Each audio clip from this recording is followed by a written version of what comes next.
top 10 herbs and supplements that can affect blood pressure. That's really beneficial for blood pressure. Number 1. Oh, man, we just talked about this, Latoya. Magnesium. We just talked about magnesium. Magnesium is the number 1 nutrient that you could use for blood pressure. Why is magnesium number 1 nutrient? Calcium constricts, magnesium relaxes. Okay? Calcium constricts, magnesium relaxes. Okay? When you want to make a muscle tight, your body uses the calcium channels, and when it's time to relax the muscle, it uses the magnesium channels. Okay? Magnesium is excellent for relaxing the muscle. Now, why is that important? Because your heart is a muscle. Okay? And if it's beating too much, it's beating too hard, you need the heart to relax. Magnesium is what the heart uses to relax. Magnesium calms down the blood pressure. Magnesium, most people are deficient in magnesium. Most people do not get enough magnesium. Magnesium relaxes the blood pressure. Magnesium relaxes the arterial walls because they are still cells too. They need magnesium too. It relaxes the arterial walls, and it naturally lowers your blood pressure. Magnesium is the best. Now, as you know from watching the video, the 10 different forms of magnesium sold in stores, there are different forms of magnesium. So when you go in stores, you'll see an array of magnesium. The most common forms of magnesium you'll find in stores are magnesium oxide and magnesium citrate. Magnesium citrate is better than oxide. You go to a health food store, you may find magnesium taurinate, you may find magnesium citrate, you may find magnesium biglycinate, you may find magnesium orotate and threonate and all these other forms. The best form you could probably use for your blood pressure in general is magnesium biglycinate or glycinate. Okay? Magnesium glycinate is the best for your blood pressure. But all magnesiums will help. All right? I don't want to get this wrong. All magnesiums work. The best form to help lower the blood pressure will probably be magnesium glycinate. Sometimes you may find it in a magnesium biglycinate. Citrate is also good. If you can avoid oxide, oxide is not the best form, but it still works. Okay? I don't want it to seem like you're not going to get what you need to get out of it. It's just not the best absorbed form. So magnesium, number 1 nutrient. So even if you buy health food products and you're looking at the products, you want to look and see if your blood pressure formula has magnesium. If it doesn't, you may want to take magnesium on the side. Okay? Grape seed extract. Grape seed extract is excellent for blood pressure. It's another one. It reminds you somewhat of beet, but it doesn't use it with nitric oxide. It doesn't do nitric oxide. But it's another one that dilates the blood pressure, and it also gets the blood flowing. It's a really good antioxidant. It's really good for dealing with inflammation on arterial walls. It's really good for keeping cholesterol more under control. It's a youthful nutrient. Grape seed extract. The thing is, though, this is the thing with grapeseed extract. You need to take a certain amount to get benefits for blood pressure. You taking 100 milligrams, it's going to help, but it's not really going to do too much. You taking 200, you're starting to get there. You need to be around 250 to 400 milligrams for you to get results when it comes down to blood pressure. Okay? Taking that on its own itself can help lower it down. The benefit of magnesium as well as grapeseed extract, it doesn't interfere with the medications. So people who are on medication, the things I'm telling you, you can still do with your medication. And if you have any complaints or if you have any questions, talk to your pharmacist first, then talk to your doctor. And I say that for a reason, because usually pharmacists know the ingredients to your medication, and they have to study drug interactions with herbs. Okay? So pharmacist first, doctor second. All right? Grapeseed extract. Excellent for blood pressure, excellent for dilating the blood vessels.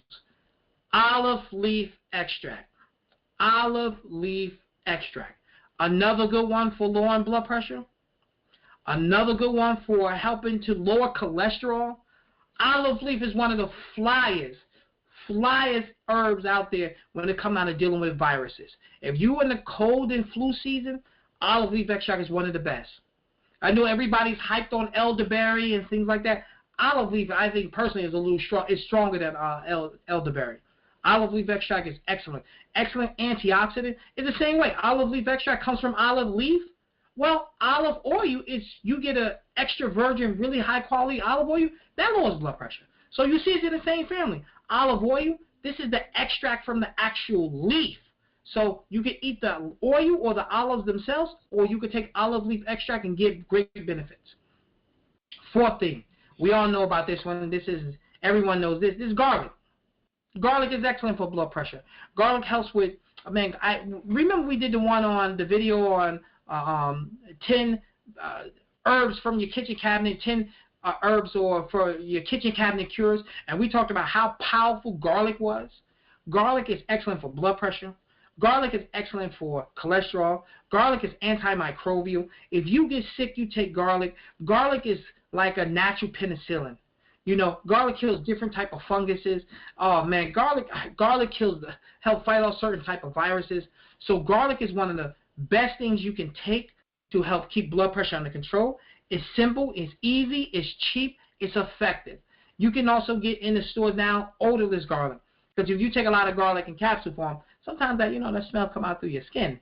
And we trying to keep it fly and sexy. Nobody wants to smell like a pizza walking around, So we're gonna do odorless garlic. So odorless garlic is great. Hawthorne berries. It's an herb called Hawthorne berries. Hawthorne berry is an excellent herb to strengthen the heart. It's an excellent herb, is an antioxidant. Hawthorne berry is an excellent herb to help reduce blood pressure. So this is the fly part about hawthorne berry. Hawthorne berry is a blood pressure regulator. So if you don't have any blood pressure issues, it's still great to take because it strengthens your heart, okay? But if you have high blood pressure, it brings it down. If you have low blood pressure, it brings it up. It's a regulator. Hawthorne berry is a safe regulator of the blood pressure, okay? It strengthens the heart. If you are dealing with congestive heart failure and you're finding out about it, hawthorne berry is a safe herb that you can take to actually strengthen the heart. Really good. If you're older and your heart is 70 years old, 75 years old, you've been living, well, guess what great tea that you can drink to make sure that thing keep ticking? Start drinking hawthorne berry. Really good herb for dealing with strengthening the heart. It also helps deal with stress too. Number 6, cayenne pepper. Now, we talked about this before in the last episode when we talked about kitchen cabinet cures. Cayenne pepper improves blood circulation, lowers the blood pressure, protects the heart. It improves the benefits of any herb you take with it. If you ever look at a good blood pressure formula, usually in a health food store, sometimes they have cayenne, they'll have garlic, they'll have vitamin E, things like that all together. And they usually add cayenne because cayenne makes every one of those herbs work better. Cayenne acts as a catalyst. It's acting like a gasoline to a fire. If you are dealing with blood pressure issues, you take grapeseed extract with your cayenne. You take magnesium, take some cayenne. You take garlic, take some cayenne. Okay? Guess what? If you're dealing with a cold and you want to knock out a cold, take garlic and take some cayenne. Take your echinacea, take some cayenne. Okay? Take elderberry, take some cayenne. It makes everything you use work better. And it also dilates the blood vessels to help reduce the pressure off the arteries. It helps improve circulation. And if you have also have cholesterol, it helps break up some things off the arteries. Now, it's not the best for breaking up cholesterol, but it helps. Okay? So cayenne pepper. Now, most people can't tolerate to really drink cayenne tea. So this is one of the few I think you may do better with taking it in capsule form. Okay? Cayenne pepper. Mother's wort, like mother, and then wort, W-O-R-T. Mother's wort is another great herb for helping to lower blood pressure. Mother's wort is also very good for your liver. Mother's wort is excellent for dealing with stress. Mother's wort relaxes the heart, calms the heart down, goes really well with hawthorne berry. You want a good blood pressure combination? Okay? Hawthorne berry. If you want the loose herb, These are all the H's, right? We're going to give you all the 3 H's. No, well, no, I can't. It's 2 H's. Hawthorne berry, hibiscus, mother's wort. Great herbal combination. Hawthorne berry, hibiscus, mother's wort. Really good combination to help you lower your blood pressure if you like a nice tea. Well, we already talked about mother's wort. Now we're going to go to hibiscus. Hibiscus is one of the flyest herbs out there. I love it. If you ever drank red Zinga, that's number 8, hibiscus, red Zinga tea from Celestial Seasoning. Those usually use hibiscus as the flavor. Hibiscus, if you ever had sorrel, you know, the West Indians, they drink sorrel. Also, if you've ever had sobolo. Sobolo is the African drink. It's so funny how the diaspora, so in Africa they call it sobolo. In the West Indies they call it sorrel. In the United States we call it hibiscus drink, or we call it Zinga or something like that. This leaf is extremely effective for lowering blood pressure. It tastes really good, man, especially you throw it in with some ginger and some lime and some honey. Oh, man. Sobolo has pepper in there, but the other ones do not. And it's really good for helping the low blood pressure, okay? Number 8, even though I'm not going to do it, let me get my notes. Hold on, number 8. We're going to go with Ginkgo. No, excuse me, number 9 is Ginkgo. Now, why is Ginkgo? People say, why, Abdul? Why'd you put Ginkgo in there? Well, Ginkgo is really good for blood pressure. But if you want blood thinners, you want to stay off of Ginkgo. And why is Ginkgo helps with blood pressure? Because it improves circulation. It improves your circulation, and it improves circulation up to the brain, too. So Ginkgo can actually reduce some of the pressure off the walls of the arteries, as well as it improves circulation. So Ginkgo is number 9. And then number 10, I didn't write it down, but I'm going to say it anyway. I like, as far as number 10, what's the third I was going to say? I actually lost my train of thought. Let me come back to number 10. But I actually lost my train of thought when it came down to number 10. Holy crap. I was about to say it, and it just literally slipped my mind. Oh, my God. That's bad.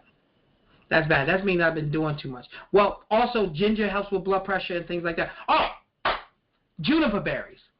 Okay, I got it. Juniper berries. This was actually number 10 for me. Juniper berries. Now, juniper berries does not directly affect the blood pressure by drinking it, like the other herbs do, like magnesium, like grapeseed extract, like olive leaf, like garlic, like hawthorn, like cayenne, like ginkgo, like mother's wort, like hibiscus. Juniper berries does something slightly different. Juniper berries affects your kidneys. Now, you know, one of the medications that when somebody has high blood pressure, one of the medications is they give people diuretics. You know, a lot of times they give them diuretics to urinate out the excessive amount of sodium in the bloodstream. So the kidney's job is to filter out toxins, but it also regulates potassium, magnesium, your electrolytes, your sodium, all those things like that, right? So juniper berries naturally has like a diuretic effect. It pulls extra water because sodium allows your body to hold on more water. Holding on a lot of water, too much water, raises the blood pressure, okay? Because you have more fluid in the blood, is more pressure on the arteries, right? It just makes sense. So juniper berries naturally flushes the kidneys. Juniper berries acts as a natural diuretic. Natural diuretics can help you lower your blood pressure the same way synthetic diuretics can do it. So juniper berry is an excellent herb for helping to lower blood pressure, okay, by stimulating the kidneys to flush out the excessive sodium, acting like a natural diuretic. So juniper berries, Juniper, juniper berries. An honorable mention herbs, celery seed, another great herb for blood pressure. You can get that in the supermarket. Celery seed, you know, obey. The main ingredient to Old Bay seasoning at one point in time was celery seed.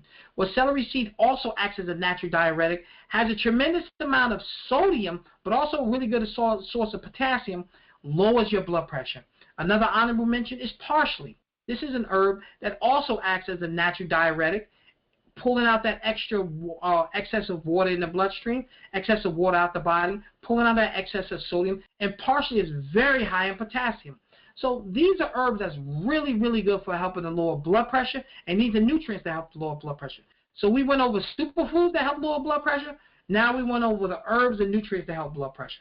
Now, some people may say, well, you know, calcium helps with blood pressure. Magnesium is better, okay? Abdul, why didn't you say potassium tablets? It's a reason why I didn't say potassium tablets. Even though potassium is extremely good for helping to lower your blood pressure, the average person needs anywhere between 4,200 to 5,000 milligrams of potassium a day, okay? Let's give it a broad range, 3,700 to 5,000 milligrams of potassium a day. The average potassium tablet you find in the store is 99 milligrams. Okay? It's 99 milligrams. We need 3,700 to 5,000 milligrams a day. The average potassium tablet is 99 milligrams. 100 milligrams, let's round it to 100 milligrams. Okay?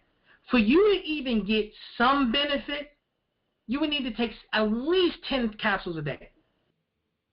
To get some benefit. At least it's not feasible.